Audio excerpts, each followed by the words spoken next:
Vamos a retomar el tema que nos llevó hasta los Estados Unidos respecto de este crimen racial y la ola de protestas que se generó en ese país. Estamos en comunicación con Gustavo Tarragona, licenciado en Ciencias Políticas y Relaciones Internacionales. Muchas gracias por atendernos. Buenas noches. Hola Evangelina, buenas noches. Gracias por el llamado. Bien, es un año especial además para los Estados Unidos porque en noviembre serán las elecciones presidenciales y obviamente la figura de Donald Trump es central en este contexto actual, ¿no? De tantas protestas y el rol que él está, cumpliendo, vale la redundancia, a partir de esta convocatoria que hizo hace algunas horas nada más a los gobernadores.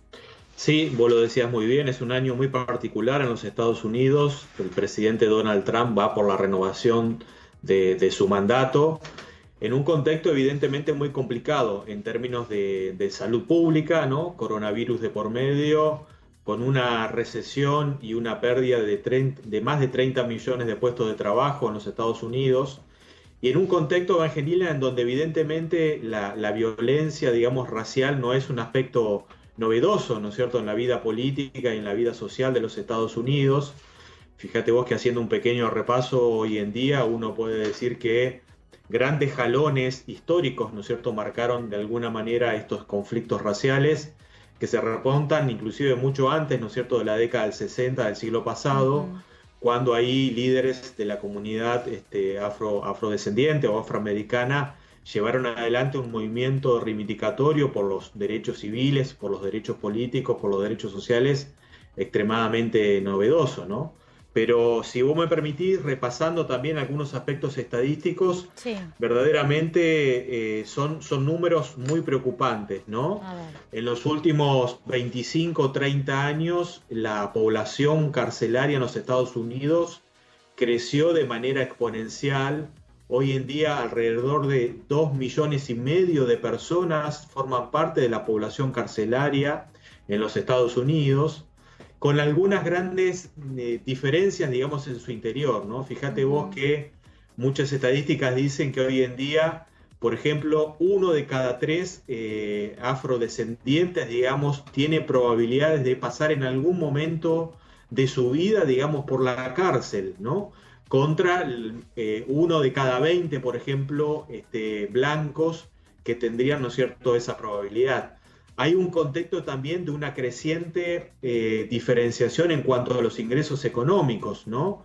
Hoy en día los ingresos medios de los sectores blancos rondan algo así como los $35.000 anuales, en tanto que los ingresos medios o promedios de la población afrodescendiente rondan los $23.000. Las oportunidades de que un afrodescendiente o una afrodescendiente lleguen hoy en día a las universidades, lleguen a tener, digamos, un buen empleo, tengan acceso a servicios de salud y a servicios sanitarios como los tendrían la población blanca, son cada vez, digamos, menores, ¿no? Son cada vez menos importantes. Claro. Digo, para poner un poquito en El contexto, contexto, sí. exactamente, ¿no? Después de, Este crimen, sí, de sí, una perdón. presidencia como la de Barack Obama, ¿no? Que llegó, bueno, justamente un afrodescendiente a la presidencia de los Estados Unidos. Vos lo que decís, hubo un retroceso en cuanto a las consecuencias del racismo en ese país, en la gestión de Trump. Yo lo que digo es que de alguna manera, digamos, estos problemas estructurales, ¿no?, que los Estados Unidos tienen, más allá de la presidencia o de una o de otra presidencia, nunca terminaron de Claro. resolverse, ¿no es cierto?, totalmente. Es verdad que en la presidencia de Barack Obama, de alguna manera también por su ascendencia, hubo, digamos, muchas medidas en torno a intentar eliminar o intentar atacar de alguna manera estos problemas raciales, ¿no? Pero los acontecimientos que se desataron a partir de el asesinato de George Floyd el 25 de mayo y todos estos acontecimientos que ustedes están muy bien narrando con entrevistadores allá mismo en los Estados Unidos, de alguna manera demuestran que basta solamente una chispa, ¿no es cierto?, para encender un fuego que de alguna manera está ahí latente, ¿no?, Claro. en este contexto que estamos intentando describir. Gustavo, y respecto de la imagen de Trump en este contexto, vos lo decías, ¿no?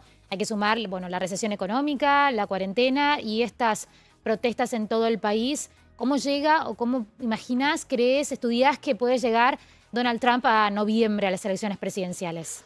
Bueno, fíjate vos, Evangelina, que al igual que lo que sucede en nuestro país, la situación en los Estados Unidos tiene que ser analizada no solamente en el largo plazo, sino también en cuanto a las decisiones que se toman día a día, Ujú. ¿no? Como todo presidente, Donald Trump tiene todas las posibilidades de ser reelecto probablemente en noviembre, aunque también tiene todas las chances de perder, ¿no es cierto?, en estas próximas elecciones. Todo va a depender de cuán rápido se regenere la economía norteamericana. Todo va a depender, digamos, también de alguna manera cómo políticamente se va a ir solucionando el asesinato de George Floyd. Todo depende, digamos, también de cuál va a ser la capacidad de movilización, ¿no es cierto?, de la población afrodescendiente. Me parece que hay un cóctel de elementos que hay que tener muy en cuenta para ver día a día, semana a semana, mes a mes, Ya tiene cómo tiempo, pueden... ¿no? De aquí a noviembre Exactamente. puede pasar muchísimo.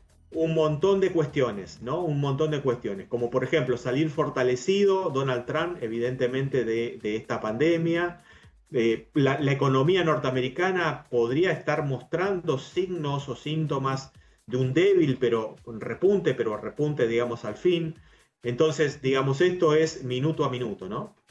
Gustavo Tarragona, licenciado en Ciencias Políticas e Internacionales, muchísimas gracias por este contacto. Gracias a ustedes, Evangelina. Hasta luego. Una joven denunció